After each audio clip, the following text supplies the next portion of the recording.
students. Today in this video we will start with the remaining part of chapter 5 heat, that is the transfer of heat. Now we have learned this, that heat is transferred from a hotter body, that is a body at higher temperature, to a colder one, that is a body at lower temperature. Now this transfer of heat can take place in three different methods: conduction, convection and radiation. Okay. Now suppose this is me, okay, I am your teacher, I am standing in the classroom, and say you all are sitting in the benches. This is the first bench and this is the last bench. Okay. Now I have asked the one who is sitting in the first bench to pass the attendance, your attendance book, okay, your attendance copy, to the last bench, and I ask you to pass without moving up from your place. It's not that you can just come out of your bench and go to the last bench and hand it over to your friend. You cannot do that. I have asked you to pass without moving from your place. Then how will you do?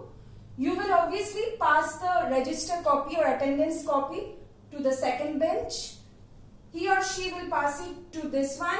Again, this person will pass it to this person, and like this. Finally, the attendance copy will be deposited at the last bench where I wanted to. So, in this case, did you actually move from your places to transfer this attendance copy which I asked you to do? You did not, right? But still, it got transferred from my desk to the last bench. So, when heat energy is transferred from one part to another part without the actual transfer, that is without the actual movement of the molecules, then that is known as conduction. In which state of matter conduction takes place? In solids. Conduction takes place in solids, where the molecules themselves does not move from their positions, but they transfer the heat energy from one end of the solid to the other end. Suppose you will find that after cooking for a while with say you are cooking with an utensil, okay, you will find that, say you are holding a spoon. After some time, this one at the end of the spoon which you are holding, say you are holding like this, and this end is inside the pan in which whatever you are boiling or cooking or whatever. After some time, you will find this end also becomes heated up. How? You have not put this end inside. Then that means there is some process by which the heat energy is transferred from the hotter end to the colder end throughout the solid. That is known as conduction. So, without the actual transfer of the molecules, this takes place.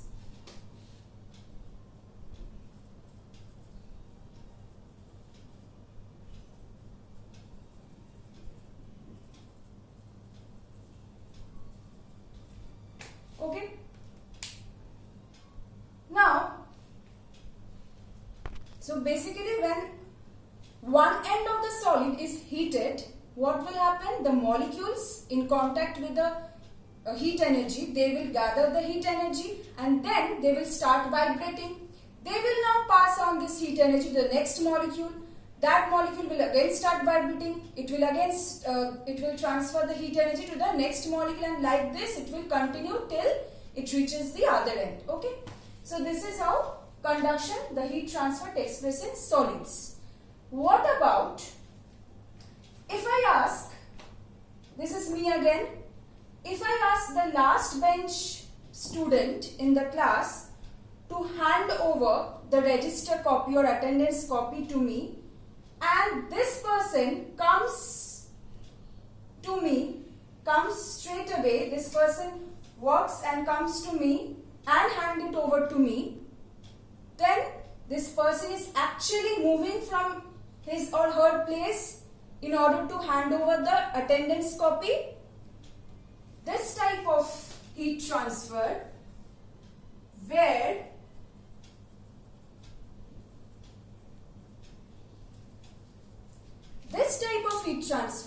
the molecules actually move from their place in order to transfer the heat energy is known as convection. It occurs in fluids. Fluids means liquids as well as gases. Okay.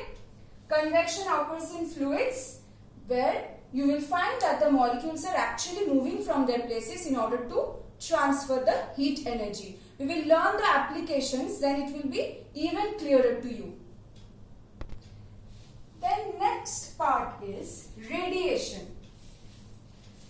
Now, the heat energy from the sun, it reaches us.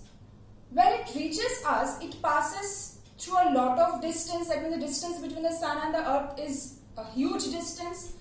You will find that the maximum part of this distance is actually vacuum. What is vacuum? Basically, there is no solid, no liquid, no gas, no particle to transfer this heat energy. And only a minor portion we have atmosphere. Then what about that portion where there is no particle like solid, liquid, gas? How is the heat energy coming to us then? Or the light energy coming to us? That type of transfer or mode of transfer of heat where it can take place even without any medium. That means they do not require any medium for this transfer is known as radiation. Okay? Radiation is the fastest mode of heat transfer. It is the fastest mode of heat transfer.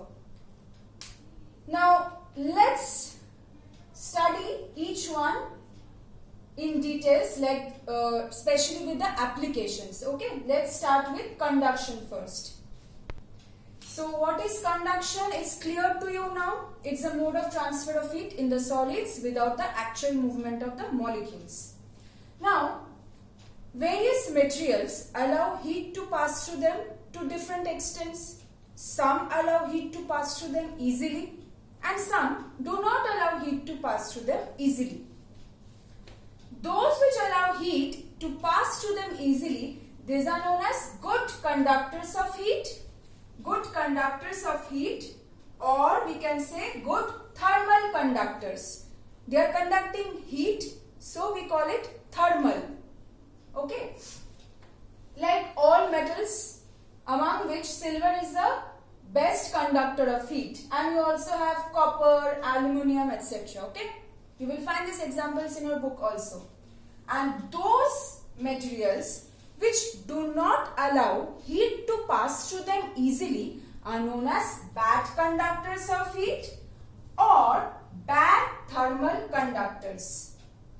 Like for example, asbestos, brick, wood, plastic, glass, liquids except for mercury. Then you also have air and water. Just go through the activities, okay? You don't have to study activities for your exam, but it's just for, it's interesting also to go through the activities in your book. Go through the activities, you will find it interesting to read. If you face any difficulty in understanding, you can ask me. So this is a homework for you, okay? So this was about the good conductors of heat, bad conductors of heat. And what is conduction? We have done. Now let's look at the applications, the practical applications of conductors and insulators. What is, by the way, insulator? We can also call bad conductors as insulators. It's another word for it, okay?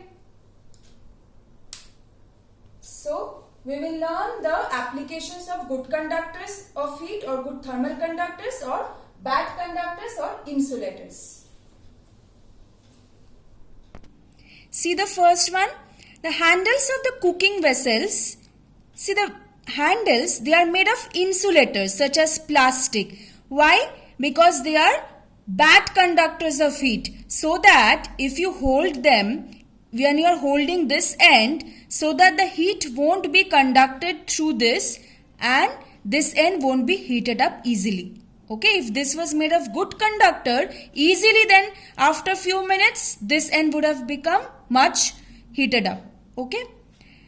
Now, cooking vessels are made of metals. Obviously, why are the cooking vessels made of vessels? Because the vessels are where you are actually cooking anything. So, if it's made of insulator or bad conductor of heat, then how will the food get heat from the fire which is burning, right?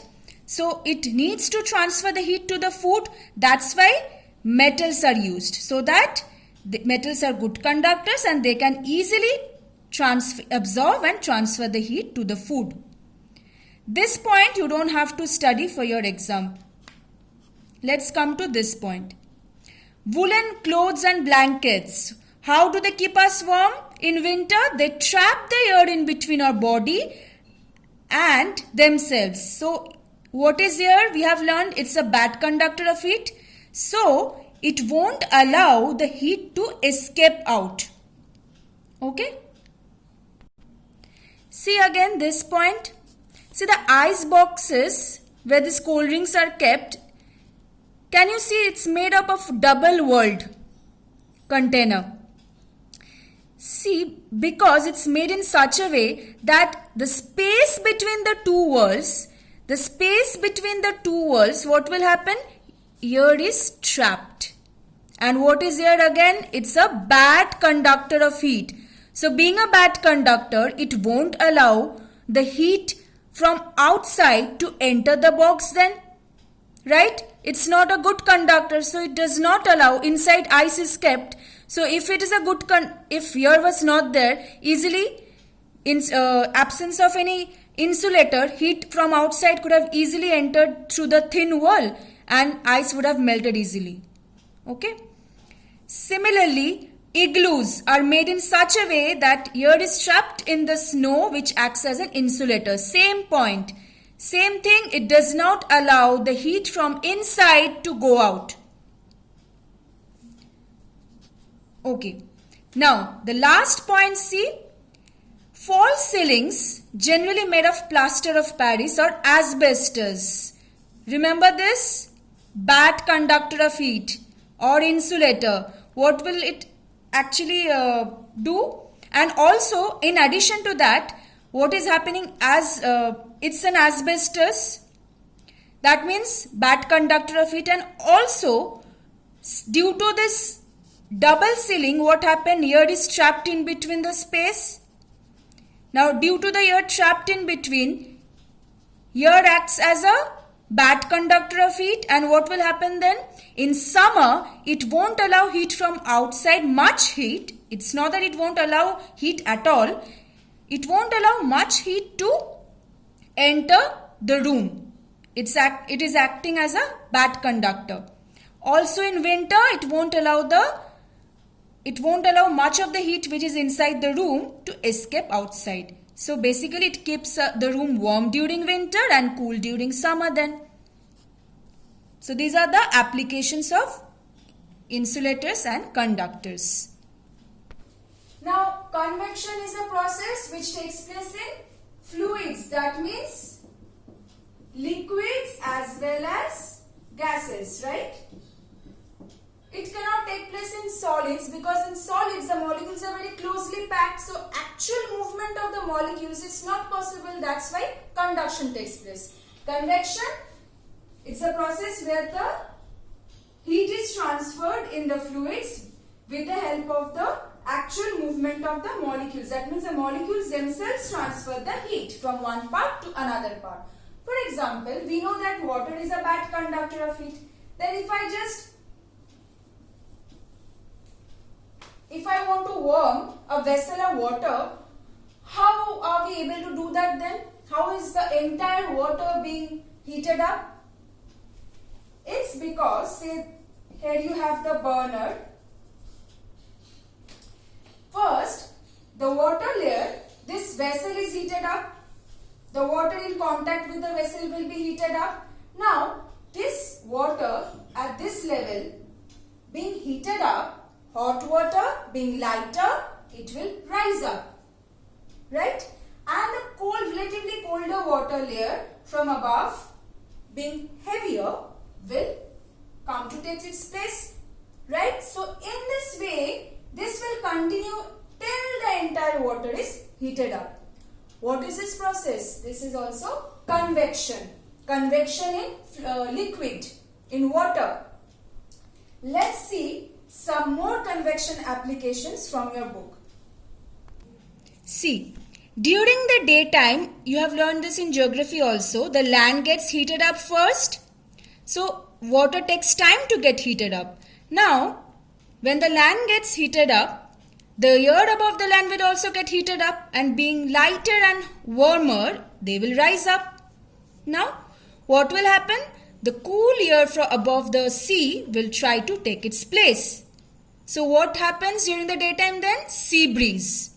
This is example of convection current in air. During the night, the land gets cooled up faster than water. Water still is then warmer. So basically, water takes time to get heated up, as also it needs time to cool down also. Now, see, now the air above the water is now hotter. The warm air therefore rises up, and colder air from above the land will try to take its place. So in the night, land breeze. So these two are examples of convection currents in air. See, two more examples. Chimneys are fitted in factories. Chimneys are fitted in factories to remove the undesirable smoke and fumes, because the smoke and fumes being hot, being warmer, thus being lighter, will rise up and escape through the chimneys. Just like we fit the ventilators high up on the walls of a room, because due to this convection current, warm air containing the carbon dioxide inside the room will rise up, and cooler fresh air will flow in through the ventilators. Warm air being lighter, it will go above, so it can escape through the ventilators, and colder air, relatively cold and fresh air from outside, can flow in through the ventilators. So these are the practical application of convection currents in air. So what is radiation? The last mode of heat transfer which we have learned. It is that type of heat transfer, the mode of heat transfer, which can take place even without any material medium. What do you mean by material medium? That is, even without solid, liquid or gas, radiation can take place. Example, almost all hot objects can radiate energy, heat energy. For example, electric bulb, heat from the sun which reaches the earth, also in the form of radiation. Why? Just now I have told you that since the most part of the space through which the light or heat from the sun is reaching us is vacuum, that means there is no solid, no liquid, no gas, then still also the heat is being transferred. That means it's taking place with the help of some mode of heat transfer, which is radiation. And it is also the fastest mode of heat transfer. Now, radiation, this radiant energy, it travels in the form of waves along straight lines. Okay. Now, when it is incident, that means when it falls on any object, say this is the radiant energy, it falls on any object, some part is absorbed and some part is reflected back, bounce back. Those substances, those materials which absorb the maximum radiant energy, those are, so this is a radiant energy, that is the energy due to radiation. It travels in the form of waves along straight lines. when it falls on any object, some part is always absorbed and some part bounces back or reflects back. Now there are some materials which absorbs most of this radiant energy. What are those materials? You will find dull colored or black colored.